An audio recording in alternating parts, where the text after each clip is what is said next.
নমস্কাৰ প্ৰিয় বন্ধুসকল। মে 2026 এই মাহটোৰ ৰাশিফল লৈ মই আপোনালোকৰ সন্মুখত ভদ্ৰকান্ত শৰ্মা।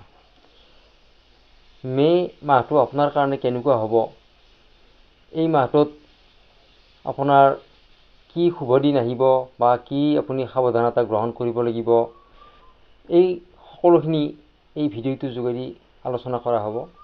প্ৰিয় বন্ধুসকল, এইটো কোনো ব্যক্তিৰে কোনো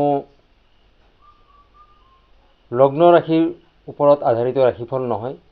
এইটো হৈছে চন্দ্ৰ ৰাশিৰ ওপৰত আধাৰিত এটা কালেক্টিভ ৰাশিফল, আৰু এই ৰাশিফলৰ যোগেদি আগন্তুক মাহটো আপোনাৰ কেনেকুৱা হ'ব, আপোনাৰ ধন টকা পইচা বা আপোনাৰ স্বাস্থ্য, প্ৰেম, শিক্ষা, এই সকলোখিনি আপোনাৰ কেনেকুৱা হ'ব, এই বিষয়ে বিশদভাৱে আমি আলোচনা কৰিম।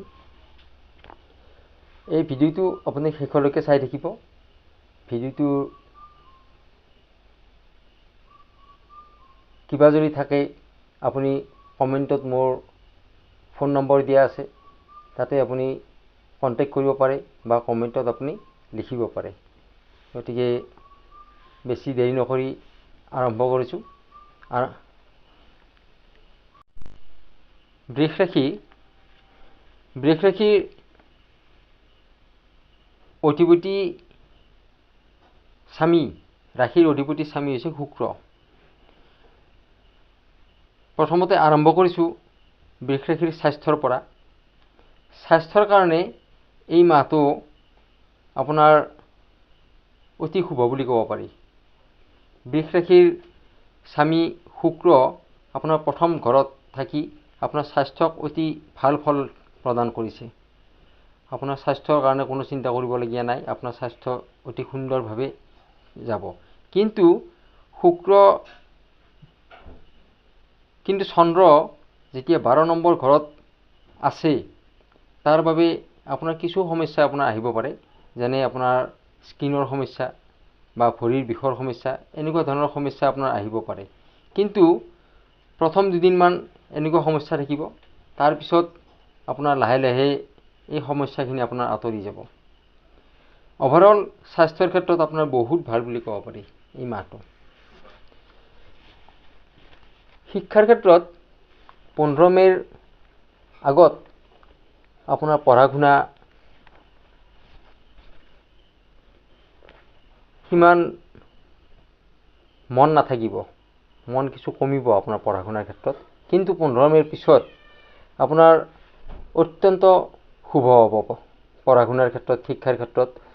শিক্ষাৰ অধিপতি গ্ৰহ বুধ যেতিয়া প্ৰথম ঘৰত আহিব, তেতিয়া আপোনাৰ শিক্ষাৰ ক্ষেত্ৰত আপোনাৰ 4 গুণ আপুনি সফলতা লাভ কৰিব পাৰিব। পঢ়া শুনাৰ ক্ষেত্ৰত অতি মনোযোগ বৃদ্ধি পাব, বা পঢ়া শুনাৰ কাৰণে আপোনাৰ যদি এব্ৰড যাবলগীয়া আছে বা আপোনাৰ যদি কোনো প্লেনিং কৰিবলগীয়া আছে, আপুনি সকলোখিনি কৰিব, দেখিব আপুনি ভাল ফল লাভ কৰিব পাৰিছে। প্ৰেমৰ ক্ষেত্ৰত আপোনাৰ এই মাহটোত আপোনাৰ লাভ পাৰ্টনাৰৰ খং, ইমোশ্যন বহুত বেছি বৃদ্ধি পাব। কিহৰ বাবে এই খং, ইমোশ্যন এইবিলাক বৃদ্ধি পাইছে আপুনিও হয়তো বুজি নাপাব পাৰে। কিন্তু 15 মেৰ পিছত এই সকলোবোৰ সমস্যা লাহে লাহে আপোনাৰ আঁতৰি যাব। এই সময়খিনিৰ ভিতৰত আপুনি নিজকে কিছু কণ্ট্ৰল কৰি ৰাখক, কাৰণ সমস্যাটো আপোনাৰ পৰা নহয়, আপোনাৰ পাৰ্টনাৰৰ পৰা হ'ব। যিহেতু আপুনিতো জানেই যে এই সময়খিনিৰ ভিতৰত তেওঁৰ এনেকুৱা সমস্যাবিলাকে দেখা দিব, ইগো বা আপোনাৰ খং, এইবিলাকে দেখা দিব। গতিকে আপুনি নিজকে যথেষ্ট কণ্ট্ৰল কৰি ৰাখিব, আপোনাৰ মাহটো অত্যন্ত সুন্দৰ হৈ পৰিব। এইবাৰ আহিছোঁ ভাগ্যৰ ক্ষেত্ৰলৈ। ভাগ্য আপোনাৰ 15 মেৰ আগত অতি শুভ হৈ থাকিব। সম্পত্তি ক্ৰয় কৰা, যেনে গাড়ী, জুৱেলাৰী, মাটি বাৰী আদি কাৰ্য আপুনি কৰিব খুজিলে 15 মেৰ আগত আপুনি কৰি লওক।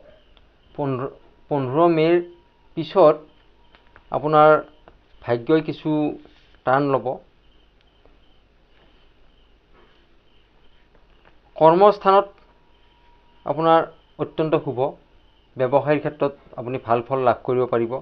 কিন্তু যিখিনি কৰিবলগীয়া থাকে ব্যৱসায় এক্সটেনশ্যন কৰা বা আপুনি ব্যৱসায় শিফ্ট কৰা, এই সকলোবোৰ কাৰ্য আপুনি 15 মে'ৰ আগতে কৰি লওক, আপুনি ভাল ফল লাভ কৰিব পাৰিব।